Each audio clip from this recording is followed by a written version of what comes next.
Digo que, quando recebi o título da nossa mesa, minha e de João, eu fiquei bastante. Fiquei pensando como é que eu poderia recortar as minhas pesquisas para atender a essa mesa, porque tem como tema, né? ah, Origem do Ministério Público contemporâneo no contexto da nova democracia. E aí eu consultei uma conceituação do Dr. Hugo Nigro, que me parece ser um membro do Ministério Público, certo, Zanetti? E ele diz que o Ministério Público é instituição permanente, essencial à função jurisdicional do Estado, incumbindo-lhe a defesa da ordem jurídica, do regime democrático, dos interesses sociais e individuais indisponíveis.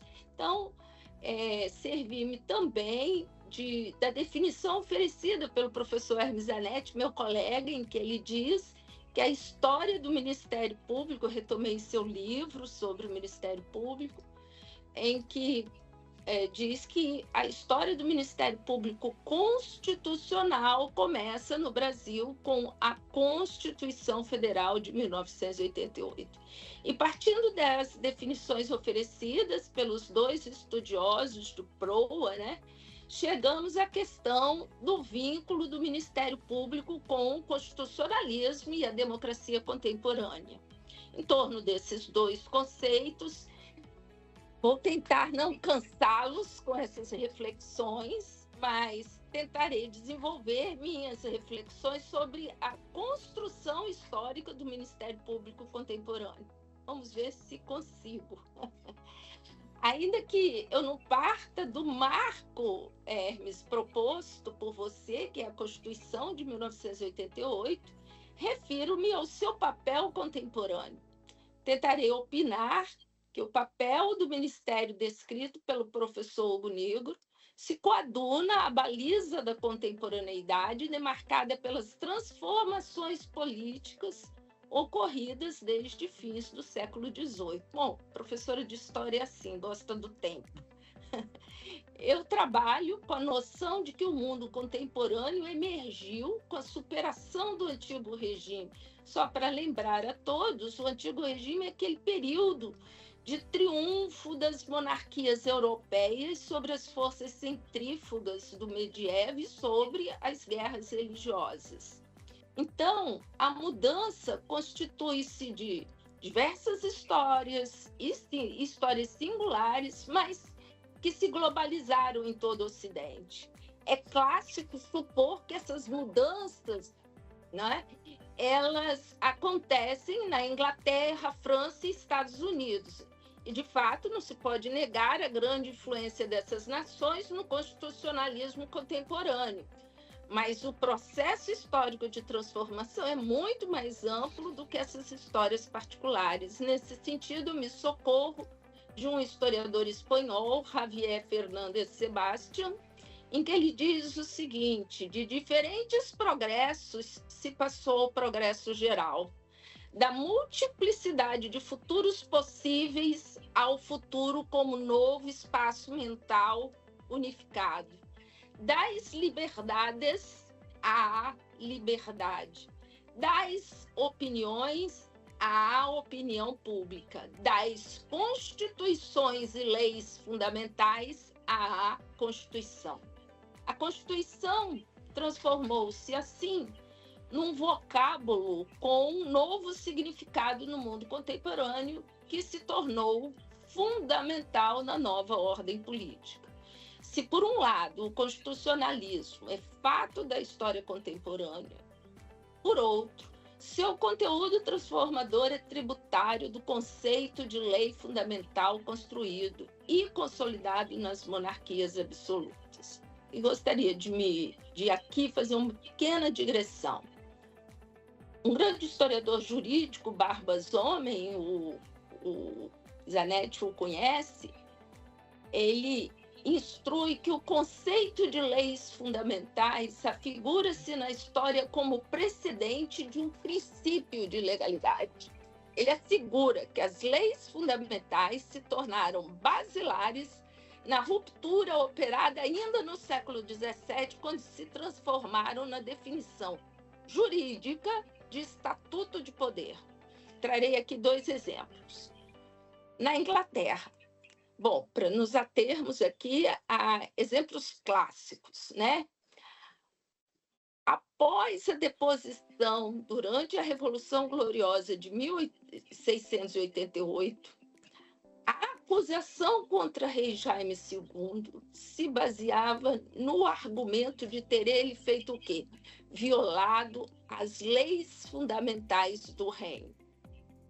Outro exemplo, em Portugal, no século XVII, operou-se importante transformação graças ao problema sucessório com a União Ibérica.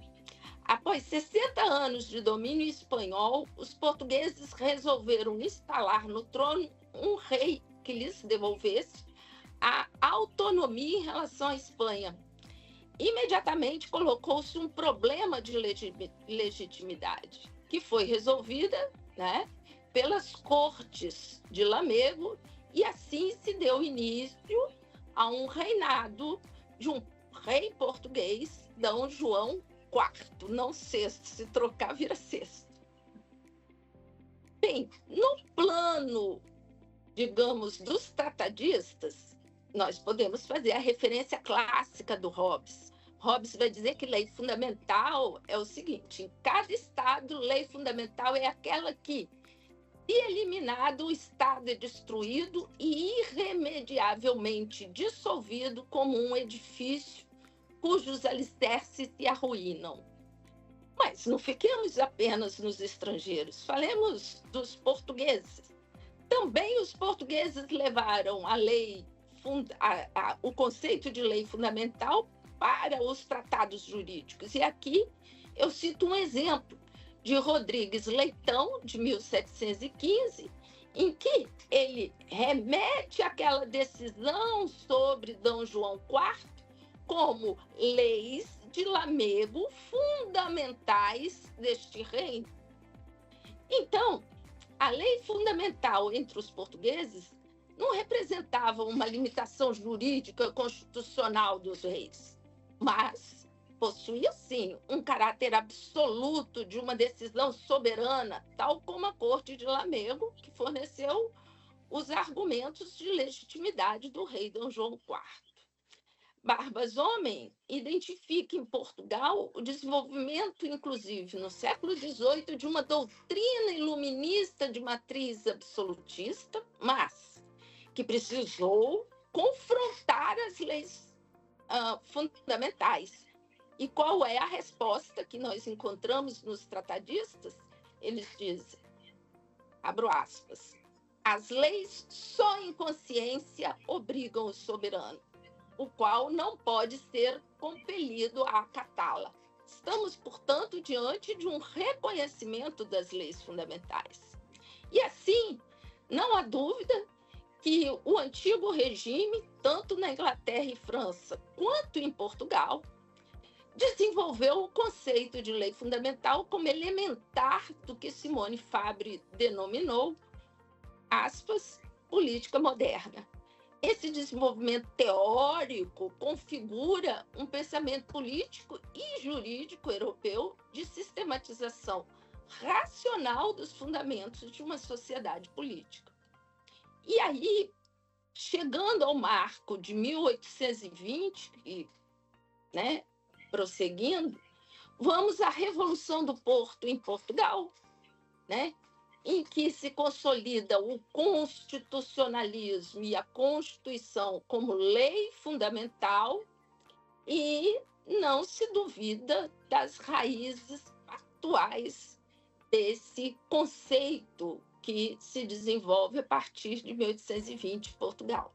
Vejam que eu não estou aqui trazendo Revolução Francesa, nem Revolução Inglesa, não, porque não acho que elas sejam de suma importância. mas porque, como eu falava, esse é um movimento global. Nós falamos das revoluções atlânticas, etc. E, assim, não podemos atribuir exclusivamente ao pensamento de Montesquieu e Rousseau, por exemplo, a origem do conceito de Constituição e lei fundamental entre os lusitanos. Muitas vezes, os vintistas, na reunião das Cortes de Lisboa, vários historiadores citam isso, referiam-se às bases da Constituição como nosso antigo direito público. Ora, a pactuação entre sociedade e poder era discutido pelos homens vintistas como uma tradição a ser restaurada, isto é, parecia a eles que essa tradição tinha sido desvirtuada no absolutismo, né? O pacto entre sociedade e monarquia teria se enfraquecido, entre governantes e governados teria sido, como disse, desvirtuado, mas eles reivindicavam que existiria em Portugal uma tradição, inclusive aquela em que o rei se utilizou para se legitimar diante da coroa espanhola. É assim que os portugueses elaboraram um conceito famosíssimo na história portuguesa, que é de regeneração ao movimento político constitucional que se instalou lá pelos anos 20. Chegamos, assim, aqui na minha fala, na homologia entre lei fundamental e Constituição na história contemporânea. Eis um princípio considerado basilar na política contemporânea por quem viveu o movimento histórico. E agora chegamos ao ponto de observar rapidamente o conceito de democracia, né, no Brasil, país recém-formado sob a égide do constitucionalismo. Queria ter mais tempo para falar o quanto o constitucionalismo foi bem recebido no Brasil, muitíssimo bem recebido, mas não haverá tempo. Então, passemos já à questão, o outro tema aqui, que é a democracia.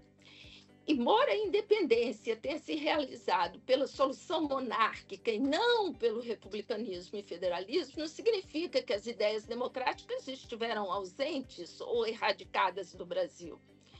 Neste ano de 2024, completamos 200 anos da Confederação do Equador, revolta liderada por Frei Caneca e muitos dos principais liberais democratas daquela época no Brasil. O estopim da revolta se deu com o fechamento da Constituinte e a proposta de Constituição outorgada de Pedro II, que eles consideravam excessivamente centralizadora. Morreu em combate um dos maiores cérebros do liberalismo democrático brasileiro, João Soares Lisboa, um jornalista com escritos fenomenais. O famoso Frei Caneca, que foi arcabuzado porque ninguém quis enforcá-lo, né? E o Cipriano Barata, esse grande personagem da história brasileira, que quase viveu toda a sua vida preso.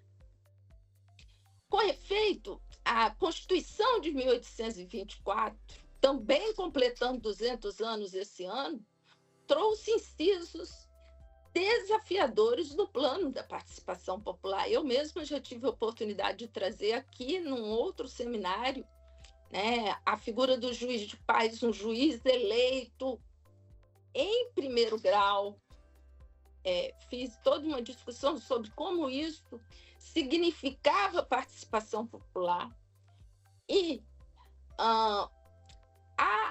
para nossa conversa hoje, algo que eu gostaria de recortar neste tema, liberalismo, democracia e Constituição, que diz respeito ao problema da interpretação jurídica praticada pelos magistrados.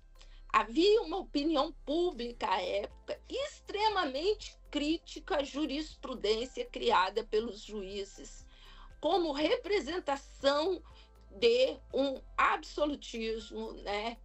E o projeto de Constituição, ainda em 23, continha um artigo que colocava o Poder Judiciário composto por magistrado togado, juízes e juízes de fato, jurados. Isso era bastante significativo porque trazia que aos jurados cabia decidir sobre o fato e os juízes aplicar a lei. Dividia o trabalho, portanto. Havia, sim, parte significativa dos constituintes com muitas reservas em relação aos magistrados. Construiu-se uma quase unanimidade em torno da proposição do júri como a solução para o controle da atividade interpretativa dos magistrados. Houve, porém, um encerramento dramático e autoritário da Constituinte, mas isso não modificou no Brasil o ímpeto democrático de repartição do Poder Judiciário. Mesmo o monarca atribuindo a tarefa de redigir um projeto de Constituição, após encerrar a Constituinte, a um conselho formado por homens de verniz conservador. Inclusive, a professora paulista Andréa Slemia explica que o caráter mais liberal que a nossa Constituição de 1824 possui se fez como uma concessão ao pacto político. Na verdade, Dom Pedro não pôde frear esse pacto político que foi alimentado pelo processo de politização vivido após a Revolução Vintista e a necessidade de manutenção de uma ordem interna. Ela, na sua obra, vai dissertar como Dom Pedro, diferentemente dos franceses, não conseguia produzir uma Constituição mesmo outorgada com um cariz completamente centralizador. Esse cariz só vai ser adquirido em 1841. Neste momento, Pedro I não consegue fazê-lo. A comissão para a redação da Constituição acabou por inserir outro instituto de controle da interpretação dos magistrados, que foi a inserção do Supremo Tribunal, que devia ser vigilante sobre as relações eram os tribunais recursais à época, e ao parlamento caberia interpretar leis e discutir constitucionalidade. Essa divisão e tudo foi mantida, né, pela Constituição outorgada. O Supremo Tribunal ganhou a atenção do parlamento em 1826, logo após o retorno dos trabalhos legislativos desde o fechamento da Constituinte. Bernardo Pereira de Vasconcelos, um dos gigantes estadistas do Brasil Império, apresentou em 7 de agosto de 1826 um projeto de lei, ele era da Comissão de Constituição, para o estabelecimento do Supremo Tribunal de Justiça. Esse projeto foi altamente debatido na Câmara, ensejou diversos debates entre agosto de 26 e setembro de 27. Foi longo o debate. E no Senado não foi menor, embora tenha sido debatido apenas no ano de 28. Alguns senadores chegaram a discutir o escopo do órgão, o que era de fato esse órgão. E eles vão definir, e cito aqui Marquês de Santa Amaro, um senador, manter a uniformidade da jurisprudência brasileira e fiscalizar o modo e a maneira por que se executam as leis, para que não sejam feridos os direitos individuais e políticos do cidadão. É muito importante notar que a limitação da interpretação estava diretamente vinculada à ideia de direitos, defesa de direitos. E ainda colocava o Visconde de Alcântara, outro senador, que o Supremo era o centro onde todas as decisões deviam ser presentes para a conservação da uniformidade da nossa jurisprudência, porque, do contrário, o país ficaria ao arbítrio de interpretar a lei e aplicá-la como lhe se parecesse, ou seja, o Poder Judiciário faria isso através dos juízes. Desse trajeto legislativo, percebe-se que o Supremo Tribunal de Justiça brasileiro expressa a experiência criativa da elite parlamentar, que, primeiramente, resolveu adotar um órgão judiciário para uniformizar a jurisprudência e vigiar a interpretação de leis nos tribunais. Em segundo, a cassação não foi imitada ou adaptada aos trópicos, mas apenas uma referência. Olha, eles debatem muitíssimo a cassação, muitíssimo. O que ela fazia, o que ela não fazia. E vamos lembrar, o processo de cassação, assim como o processo de revista, é do antigo regime, não é? Então, não precisamos ter qualquer problema em relação a isso. E nesse contexto, chegamos ao lugar, né? E já caminho para finalizar, ao lugar do Ministério Público, né? Na obra legislativa oitocentista, que preconizava o respeito à lei e buscava limitar a interpretação jurídica. Na lei de criação do Supremo Tribunal, o artigo 18 prescrevia: o procurador da coroa e soberania nacional pode intentar revista das sentenças proferidas entre partes, tendo passado o prazo que lhes é concedido para intentarem. Mas, neste caso, a sentença revista não aproveitará aqueles que, pelo silêncio, aprovaram a decisão anterior. Vamos a alguém da época que interpretou esse artigo.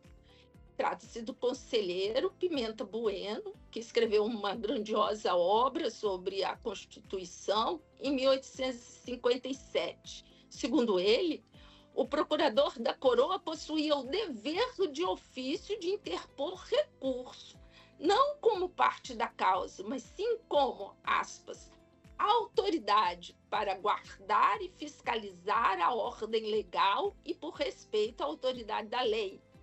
Consoante Pimenta Bueno, a ação do Ministério Público não finalizava alterar a sorte das partes, e sim reivindicar o império e dignidade da lei ofendida, não consentir que passe como lícito ou vigente um princípio ilegal, um arresto oposto à tese ou preceito dela, de reprimir, enfim, o abuso do julgador. Esse era, então, o papel proeminente do Ministério Público. E assim chega ao final da hipótese que tentei defender ao longo dessa exposição. O Ministério Público contemporâneo, claro, tem muitas fases. É verdade que, como afirma o professor Hermes, graças à inovação da Constituição de 1988, o Ministério Público conquista autonomia frente ao governo, né? No entanto, como preceituava em 1857 o publicista e conselheiro do Império, Pimenta Bueno, a instituição era grande e útil e, aspas, braço direito da sociedade. Bueno definia ainda que o Ministério Público era a parte legítima nos processos e das decisões judiciárias que se fazem ouvir em benefício da lei, da ordem pública, dos interesses do Estado e também em benefício dos direitos de seus membros que reclamam sua proteção social. Muito obrigada, professor Hermes. Encerro assim a minha intervenção. Então, vou repetir as palavras que falei. Obrigado, doutora Luciana, especialmente ao doutor Hermes por esse convite, mas também a toda a equipe do Memorial, do Ministério Público. É uma honra estar aqui com vocês, me sinto prestigiado por isso. E o trabalho que vem sendo feito no Ministério, na gestão da doutora Luciana, agora a nova gestão, doutor Francisco, o trabalho do Dr. Hermes, tudo tem um significado muito especial para mim, pessoalmente, porque nós estamos lidando com uma dimensão muito esquecida no Espírito Santo, que é a dimensão da memória, né? Eu fico muito feliz quando a gente tem espaços onde a memória é pensada, é resgatada, é discutida. No nosso caso específico aqui, uma memória institucional, talvez a mais esquecida das memórias, né? Temos muito pouco registro disso. E eu fico sempre, me chama muita atenção essa questão, especialmente aqui no Espírito Santo, que o Brasil é um país único. A grande herança do Império foi esse país unificado, né? Esse país que é unificado não por desejo do imperador, mas unificado pela história, sua história cultural. Nós falamos uma só língua, esse português brasileiro tem seus sotaques regionais numa só língua. Nós temos uma mesma matriz religiosa, né? Todos os brasileiros, mesmo que não sejam religiosos, se alimentam do imaginário cristão, sobretudo do imaginário católico, né? Nosso país foi construído com esses elementos integradores, digamos. Mas, ao mesmo tempo, o nosso país tem como seus elementos também constitutivos fortes culturas regionais, né? Então, assim, o doutor Hermes, que é gaúcho, sabe disso melhor que todos nós, como os gaúchos têm essa memória não opera no vazio, ela opera com instituições. Eu, uma vez, fui convidado para participar de uma banca de mestrado na Universidade Federal de Santa Maria, da área de antropologia. E eu fiquei espantado como os gaúchos na antropologia estudam o Rio Grande do Sul. Mitos, personagens, fatos históricos, tudo é muito festejado. E nós aqui, um estado, e não é o único estado brasileiro assim. O Pernambuco, por exemplo, é um estado também que tem uma cultura regional muito forte. Aqui ao nosso lado, nós temos a Bahia, Minas Gerais e Rio de Janeiro. 3 estados de culturas regionais muito fortes também, né? Se a gente pegar a integração no Sudeste, tira a Bahia, bota São Paulo, nós estamos no mesmo espaço dessas culturas regionais muito fortes. E nós valorizamos pouco a nossa cultura, nós valorizamos pouco o nosso espaço, nós produzimos pouco essa territorialidade cultural no Espírito Santo, nós produzimos pouco documentos e memórias. Eu digo isso assim porque a gente, quando se aproxima de pessoas com a força intelectual da Adriana, na área de história, que está fazendo algumas coisas juntos agora, a gente vê como tem coisa escrita, pensada, mas como isso é muito pouco absorvido e praticado por todos nós. Então, assim, muito bom que o memorial do Ministério Público exista, muito bom que a memória seja discutida, muito bom que seja o 11º simpósio de memória, sabe? Tudo isso é muito forte, é muito denso e faz muito sentido. E eu tenho certeza, essa experiência do Ministério Público é uma experiência a ser copiada, sobretudo a ser difundida e discutida, sobretudo porque nós estamos lidando com memória democrática, né? Não é uma memória qualquer, é uma coisa muito especial, né? Então, nesse contexto da discussão da memória, o que me foi demandado pelo Ministério Público é o mesmo tema da professora Adriana, né? É a origem do Ministério Público contemporâneo no contexto da nova democracia. Evidentemente que cada um tem um olhar sobre isso, né? Então, eu vou trazer aqui o olhar que eu tive, que eu acho que complementa e se organiza, se articula com o olhar da Adriana, que a minha ideia, então, é fazer uma reflexão sobre a democracia como instituição imaginária no Brasil. Esse é o conceito que eu vou trabalhar, o conceito da instituição imaginária. E as dificuldades de seu enraizamento na sociedade. Então, nessa dificuldade de enraizamento da democracia como instituição imaginária, o Ministério Público tem um papel especial de sustentação do processo democrático recente. Essa que é, digamos assim, a essência do que eu pretendo falar. Então, antes de situar a questão do imaginário e do Ministério Público, quero lembrar um pouco a questão da democracia como prática social.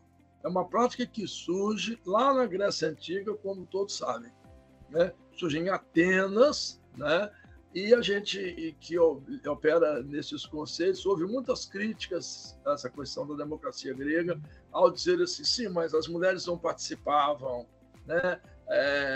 Os estrangeiros não participavam, os escravizados não participavam, eram só os patrícios que iam para a Ágora votar, né? Escrever lá o nome na casca da ostra daqueles que iam para o ostracismo. Ok, é bem verdade. Mas também é bem verdade que foi a primeira vez da história da humanidade que as pessoas sentaram para discutir-se coletivamente. Isso não é pouco. A gente não pode olhar, a Adriana chama de presentismo, né? Olhar o passado, eu antigamente chamava de anacronismo, né? Olhar o passado com os olhares daquilo que nós somos e onde estamos hoje. Acho que a democracia grega ela tem que ser compreendida no contexto do espaço em que ela estava, as inovações que ela trouxe no espaço onde ela estava. Bom, então, eu feito essa primeira colocação, é para dizer assim, na verdade, a gente não pode estudar nenhuma democracia e nenhum espaço cultural, nenhum espaço nacional, sem dar conta de que momento aquilo vive, como é que essa instituição imaginária se enraiza naquela sociedade. A experiência grega é tão forte, uma vez que ela se transporta um pouco para o mundo romano, na República, é suprimida quando o Império se instala, os imperadores, e depois ela só vem a se realizar de novo na própria Itália, com Florença e Veneza, quase mais de 15 séculos depois. Então, assim, não é simples tudo o que aconteceu naquele espaço grego, nós temos que valorizar muito isso. Mas eu queria trazer essas reflexões para mais perto da gente. Eu acho que a maior experiência democrática da história ocidental é a experiência dos Estados Unidos da América. O paradoxal que possa parecer, é o único país ocidental que nunca teve um regime ditatorial. Todas as outras experiências, mais democráticas que sejam no universo europeu, Portugal, Espanha, França, Itália, Alemanha, ok, mas tem um momento em que isso é interrompido. Nos Estados Unidos, não. Nos Estados Unidos, desde a independência, teve todos os seus presidentes eleitos. E se algum general chegou à presidência, chegou pelo voto. Então, assim, tem que respeitar muito também essa construção da democracia americana, norte-americana. E eu queria lembrar a gente aqui de um grande autor, que foi a primeira pessoa que tentou compreender a força da democracia americana, que é o Alexis de Tocqueville, que escreveu em 1836 Da Democracia na América. Este livro ele é um marco no pensamento liberal francês. Ele é um marco que talvez no século XIX só possa ser comparado no século XX a Raymond Aron, que é um outro grande liberal francês. Eu acho que o pensamento liberal se alimenta muito do que pôde compreender e explicitar o Tocqueville. Então, o que me parece é que a gente... Quem é o Tocqueville, então? É um homem que veio da aristocracia, do antigo regime. Ele é enviado em 1830 aos Estados Unidos da América, junto com Gustave de Beaumont, e eles vai fazer um trabalho profissional para o Ministério da Justiça, a instituição que representava isso naquela época, e esse trabalho dele era estudar o sistema penal americano. Eles voltam e escrevem, publicam em 1836 um pequeno livro, pequeno, não sei, nunca vi, um livro sobre o sistema penitenciário americano, né? E eles, então, o Beaumont se afasta, ele vai escrever um grande romance, muito festejado também, trabalhando sobre o escravismo americano, norte-americano, e o Tocqueville publica, em 1836, pela primeira vez, esse Da Democracia na América, em 2 livros. Acho que em 1936, a publicação do primeiro. O que me parece a força assim, do Tocqueville, a coisa que o faz ser um pensador marcante? O Tocqueville entende que ele não podia estudar o sistema penal americano, ele não podia estudar a justiça americana sem entender o contexto em que ela é produzida socialmente. É por isso que eu digo que o Tocqueville é a primeira pessoa que compreende a construção imaginária da sociedade. e como essas coisas são interligadas. O ideal de justiça norte-americano, estadunidense, não está ali por acaso. Se a gente se lembrar do Max Weber, com a Ética Protestante e a Origem do Capitalismo, a gente vai ver assim que quando esses reformados ingleses partiram para o norte do que é hoje o território dos Estados Unidos, para criar uma sociedade não aristocrática, porque tudo o que esses homens queriam era criar uma sociedade não aristocrática. E o Weber, na Ética Protestante e o Espírito do Capitalismo, ele trabalha com perfeição como é que essas pessoas... Ninguém construiu o maior capitalismo do mundo, que é o americano, ninguém o construiu pensando em bem material. Ele foi construído para servir a Deus. Acreditavam esses reformados que para lá mudaram que a forma que Deus elegia as pessoas na Terra é permitindo que eles se enriquecessem. E enriquecessem com demonstrações visíveis de riqueza, que não é essa demonstração agora aí dos influenciadores digitais. É outro plano. É a coisa da pessoa ter uma vida ascética, da pessoa ter a melhor quantidade de bens que pudesse, mas que pudesse deixar no mundo coisas que produzissem e reproduzissem o capital, quando nós entendemos hoje os meios de produção, enriquecimento da sociedade, geração de empregos e todas essas coisas. Então, o capitalismo americano, segundo Max Weber, não foi construído em nome da construção de bens materiais, mas como uma forma de mostrar-se eleito. Então, assim, aí o Tocqueville agrega isso, agrega não, porque o Tocqueville é anterior ao Max Weber, mas a nossa leitura hoje, a gente juntar os dois, o Tocqueville compreende como é que foi esse desejo de varrer o aristocrático, desejo de romper com o passado que os oprimiu. Esse desejo fez com que eles foram para lá sem a presença do Estado. Então, tudo que foi construído a partir da inexistência do Estado aristocrático era em nome de varrer a aristocracia. Portanto, o pastor era eleito, portanto, o tesoureiro daquela igreja, né? daquele templo, não sei como é que se dividia isso naquela época, os catolicismos eram paróquias, mas, enfim, o pastor que se ocupava daquele espaço territorial, ele também proporcionava a eleição de pessoas para se ocuparem de obras públicas. Já fazer uma ponte, não tem o Estado. Então, lá, quem que se ocupa, quem que se serve dela? São 50 proprietários, quanto cada um dá? E isso, desde o início, foi muito construído com uma ideia que há um todos a se preservar. Como havia um todos que eram só patrícios no mundo grego, aqui também há um todos que é maior do que lá, mas também não incluía mulheres, não incluía os negros, que haviam os escravizados.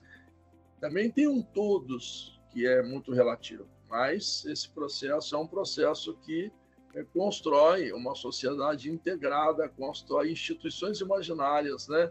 Que permanece até hoje. A Kamala Harris, que disputa a eleição americana, foi eleita, né?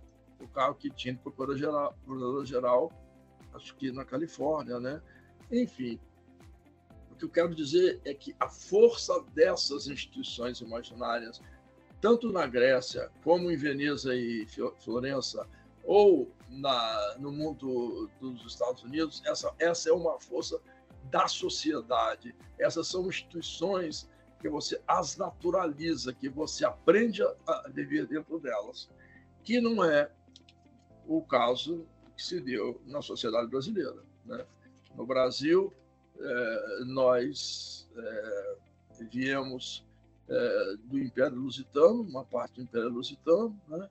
E repetimos aqui uma situação colonial, mas a situação colonial ela é igual para todo mundo, inclusive no sul dos Estados Unidos, né? que era a colônia inglesa. Então, assim, o mundo colonial na América, quando se integra ao mundo europeu, se integra numa condição de submissão, né? Os povos originários, povos que foram trazidos de África para serem trabalhadores obrigatórios aqui, castigados fisicamente, e tudo isso faz desse espaço um espaço onde não se vivia a democracia. Então, nós vivemos aqui uma sociedade no tempo colonial muito vinculada aos padrões aristocráticos, puro e duro. A nossa independência não nos libertou desse imaginário construído pelos lusitanos, que nós continuamos tendo aqui o nosso primeiro imperador, nascido em Portugal. Nós mantivemos escravidão, mantivemos latifúndio e mantivemos uma superestrutura, um olhar marxista, uma superestrutura também organizada a partir desses elementos de imaginário autoritário. Eu quero dizer assim, o percurso histórico da sociedade brasileira não é um percurso que sinaliza para a democracia, ao contrário do percurso de outras sociedades, como eu falei aqui.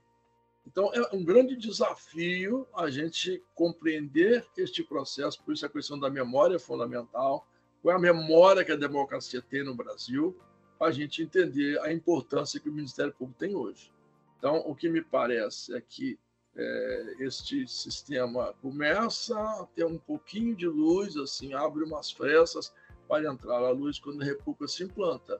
Mas a República Brasileira é uma república derivada também do imaginário autoritário, né? Os mecanismos de construção democrática no Brasil são muito tênues. Basta a gente lembrar como é que no tempo dos coronéis, na Primeira República, como é que era o voto, né? O voto era aberto, significava que num país que tinha uma camada dirigente pequena e que tinha uma base social pouco esclarecida, para usar um termo, essa gente ia votar com o coronel sentado ali na mesa do voto, ou o capanga dele, com a arma na mão. Meu avô me contou uma vez que o primeiro voto que ele deu foi assim, no interior do estado do Rio.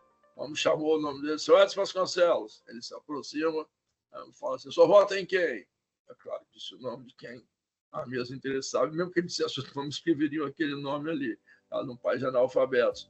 O Dr. Carlos Lindenberg, no livro de memórias, ele conta que a primeira vez que eles se organizavam lá à noite na casa dos seus tios, em Fazenda Monte Líbano, eles escreviam uma procuração, em que os eleitores davam procuração para um membro lá da clã dos Monteiro votar por eles. Eles passavam lá porque eles faziam com letrinha de criança, para poder a justiça eleitoral, que é da época, né, acreditar neles. É tudo combinado, né? Então eles chamam eu constituo. Eu, fulano de tal, constituo meu Marcelo procurador, o empregado ia lá, assinava aquilo e depois o coronel lá votava pelos homens do coronel, mas é uma expressão da época. Então, essa é a nossa democracia. A democracia brasileira, que a República trouxe, é a democracia muito relativa, embora, mais uma vez, quando a gente olha a história, a gente tem que lembrar que tem coisas aqui importantes que aconteceram. Para ficar no caso do Espírito Santo, o Jerônimo Monteiro, em 1908, montou um sistema educacional invejável para o Estado daquela época. O Espírito Santo tinha, em cada município, um grupo escolar. Então, houve uma tentativa da República de dar educação para todos, ou para todos, ou para um grande número de pessoas. A mesma coisa acontece em outros sistemas, né? Em termos urbanos, né? Em termos de saúde, enfim, as políticas públicas, quer dizer, o povo começa a existir, né? Para lembrar um livro do querido Zé Murilo de Carvalho, amigo de Adriano, grande historiador, recentemente falecido. Zé Murilo tem um livro chamado O Rio de Janeiro e a República que não foi, Os Bestializados. O Rio de Janeiro e a República que não foi, que é o nome de um artigo do Aristide Lobo, na sequência da proclamação da República, que ele dizia, e o povo a tudo aquilo assistiu bestializado. Então, assim, esse bestializado Zé Murilo é a síntese do que foi a República, né? Então, assim, por mais que a gente, quando olhe, saiba que houve um certo progresso, era uma república de padrões democráticos muito limitados, né? Então, na verdade, depois a República é interrompida, a Primeira República é interrompida pelo golpe de Vargas em 30, né? Depois, em 37, o Vargas aprofunda o golpe no Estado Novo. O Vargas tem também um personagem que a gente pode analisar por mais um olhar. Ele também é um dos construtores do Brasil moderno. Apenas um ditador. A gente, quando olha aqui para o Espírito Santo, o governador Blay foi nomeado em 30, interventor aqui, ficou até 43, com 13 anos, é o mais longevo dos governadores do Espírito Santo. Nem Paulo Artung e Renato Casagrande chegarão a ele, porque cada um terá 12 anos e o Blay teve 13.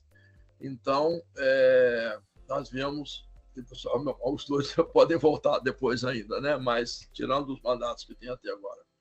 Mas então, o Blay também, apesar de ser um homem da ditadura Vargas, ele é o responsável pela construção, dia desse ainda falamos sobre isso, da Escola Agrícola de Santa Teresa.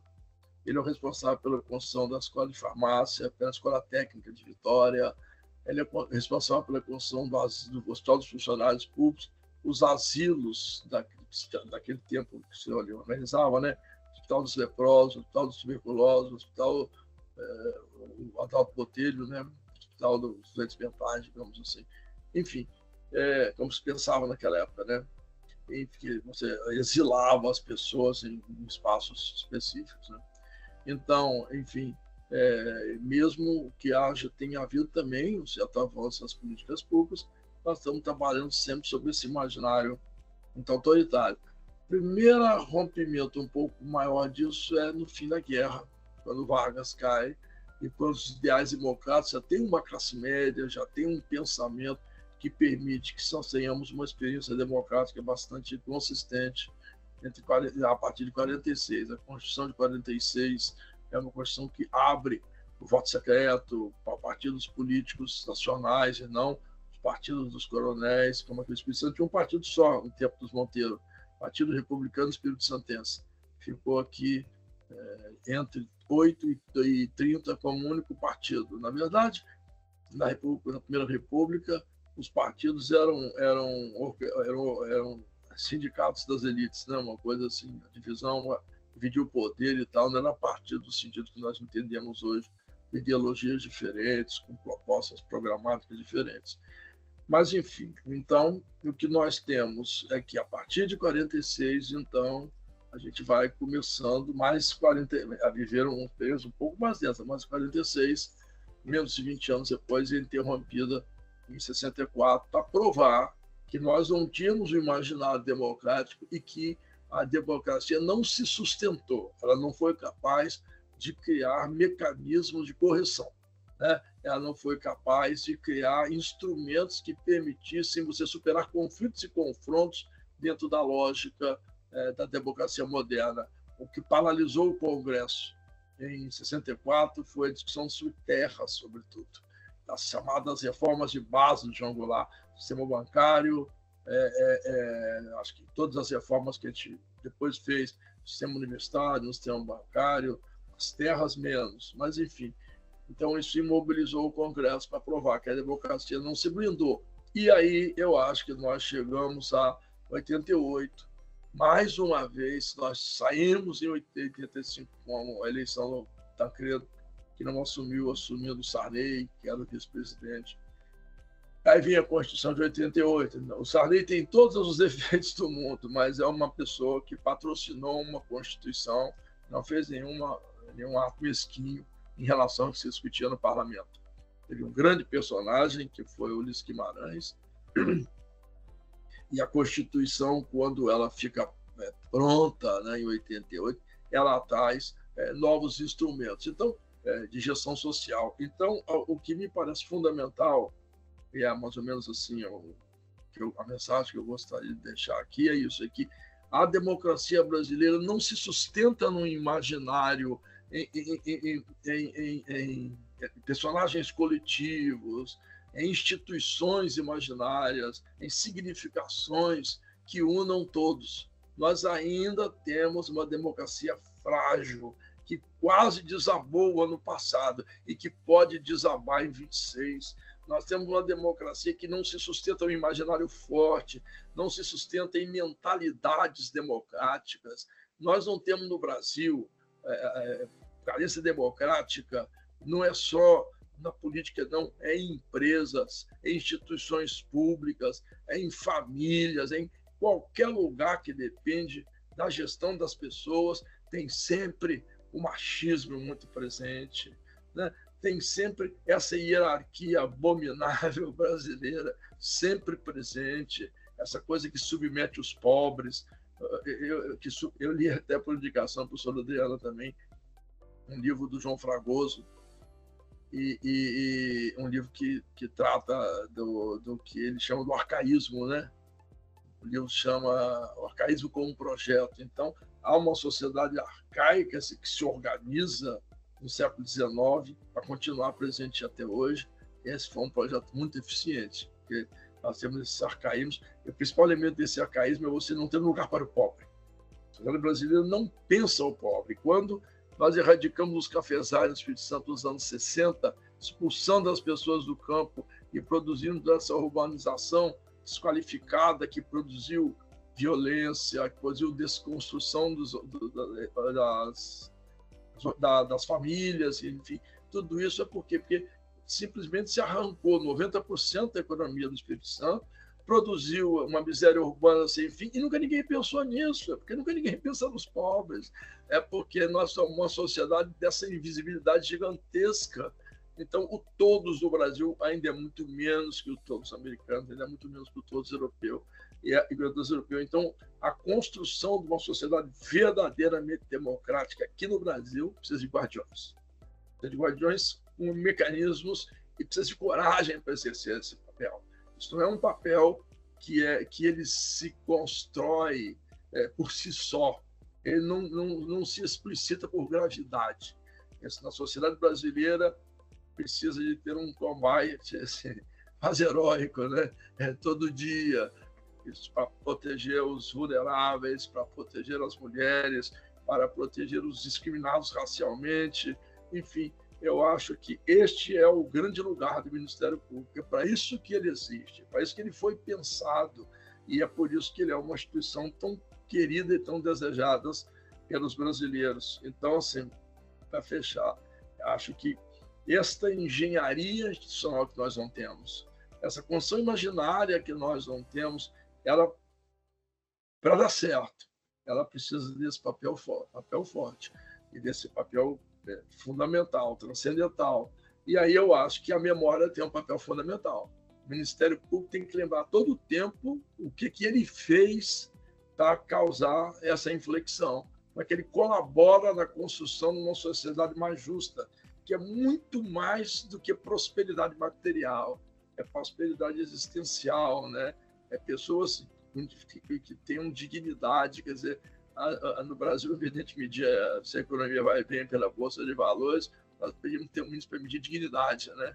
Que dignidade as pessoas vivem nas periferias do Brasil, que dignidade as pessoas andam nos ônibus de Vitória para vir ao trabalho todo dia.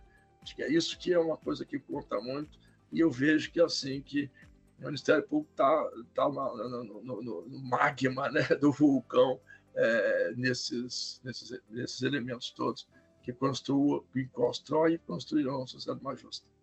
Era isso, gente, que eu tinha para dizer.